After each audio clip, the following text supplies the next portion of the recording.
verte. Tous les Brugeois sont dans le rectangle quasi. Et tous les Gantois aux abords du grand rectangle. La tête au deuxième et la latte. La latte qui repousse cette tête d'Alphaba. Encore une fois, ce sont les défenseurs centraux qui étaient venus porter le danger là sur cette phase arrêtée. On repart du côté gantois.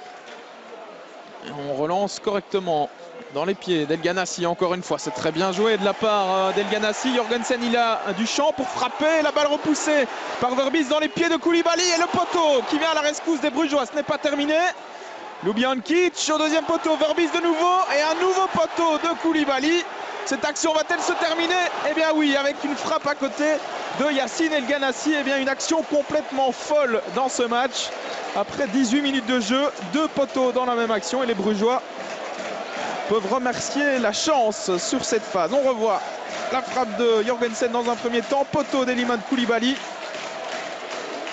Et puis ça va encore être un peu du flipper ici avec une balle repoussée par Verbis. Koulibaly qui manque vraiment de chance sur cette action mais qui aurait dû conclure d'aussi près. Alors le premier but tombera-t-il sur phase arrêtée? Premier corner pour le Cercle de Bruges. Déviation, deuxième poteau et Dominique Fowley qui se loupe et qui est surtout allé percuter le poteau sur cette action.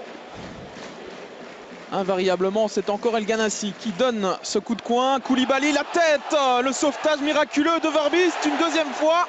Et on dégage du côté de Neto. Et bien là, les Brugeois peuvent remercier leur gardien qui a encore fait des miracles sur cette action. On revoit la tête d'abord de Koulibaly. Et puis, c'est un peu chanceusement que Bram Verbis sort ce deuxième ballon. C'est toujours 0-0. Et ce n'est pas les occasions qui manquent du côté gantois. Mais on ne parvient pas à concrétiser pour l'instant. Nouveau coup de coin. El Ganassi dans le paquet. Ballon repoussé par Bram Verbis. Pardon, le but, non, c'est sauvé de la tête par Vian. Sur la ligne. Eh bien, décidément, ce ballon ne rentrera pas, sans doute pour les Gantois, en tout cas pas dans cette première période, si ça continue comme cela. Alors on va revoir une nouvelle fois cette action avec la frappe manquée par Arzo. Et c'est Alphaba qui avait frappé sur le crâne finalement de Denis Vian. A priori le ballon n'est pas rentré. Les Gantois qui reprennent la possession du ballon. Baric avec Smolders qui a un peu d'espace devant lui. Il va tenter de trouver El Ganassi. Voilà qui est fait. El Ganassi à toute vitesse avec Rudy qui revient dans son dos. Le centre extérieur pied d'El Ganassi et Vian qui se trouve. Et c'est encore une fois Bram Verbis qui est là pour sauver les meubles véritablement. El Ganassi face à lui, Rudy. La passe en retrait d'El Ganassi qui reste disponible pour Marco Soler. Retour avec le Diable Rouge. Attention, El Ganassi, la frappe, ça ne passe pas loin, c'était bien tenté. Là, il tente, il ose, il provoque El Ganassi. Il fait un bon match dans l'ensemble pour l'instant. Vaneno dans le rectangle. Face à lui, il y a Mario Baric. Les crochets de Vaneno. La passe, elle est bien jouée. Elle était belle. Et le poteau avec Fowley. Nouveau poteau.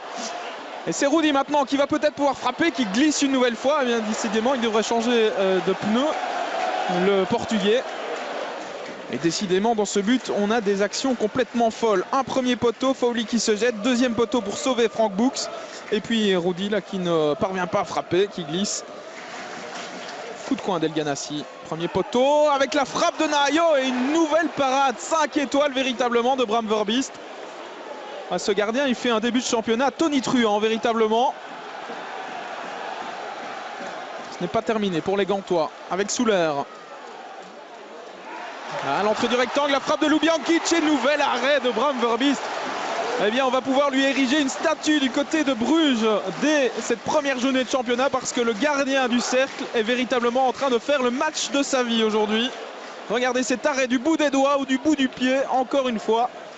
Marco Soler qui perd le ballon au profit de Rudy qui est reparti dans ses dribbles. Alors, est-ce qu'il va tenir droit sur ses jambes cette fois-ci? Oui. Rudy, la passe elle est magnifique. Christophe Dan pour le premier but, il est accroché. Et que dit Monsieur Verweken? C'est un penalty. Penalty pour le Cercle de Bruges. Eh bien, il va falloir revoir cette action parce que j'ai quand même l'impression que Christophe Dan est tombé à contre-temps dans cette action. Carte jaune par la même occasion pour Nahayo qui va être exclu. Voilà la première carte rouge des Gantois cette saison. Elle est pour Nahayo qui avait reçu une carte jaune après 17 minutes de jeu. Et pas de doute dans le regard de Monsieur Verweken. On va revoir ça avec Christophe Dan qui glisse véritablement tout seul. Ouais, il se trébuche dans son propre pied. Christophe Dan. Alors, Oleg Yachuk à 10 minutes de la fin de cette rencontre pour le 1-0 via le montant. 0-1 plus précisément. Le Cercle de Bruges passe devant grâce à ce penalty véritablement généreusement accordé par Monsieur Verweken. Mais voilà, les chiffres sont là. C'est 0-1, ouverture du score pour le Cercle de Bruges par Oleg Yachuk. Et c'est la fin de ce Gantois Cercle de Bruges. Victoire du Cercle 0-1. Du côté brugeois, on se satisfera évidemment de ces 3 points arrachés grâce notamment à un exceptionnel Bram Verbiest dans les buts.